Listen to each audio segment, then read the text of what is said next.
layon awayak samubarang wektu wis mestine Gusti Allah ora salah skenario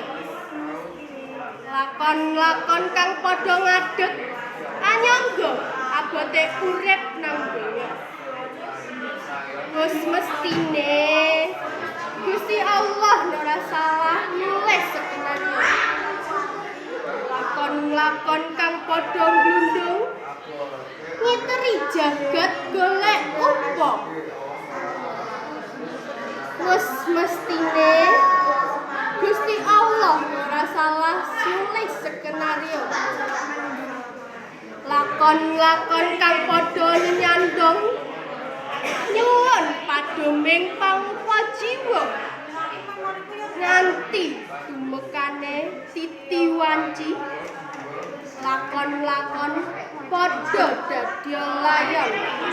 kapete saking Panjebur Semangat edisi 11 Juni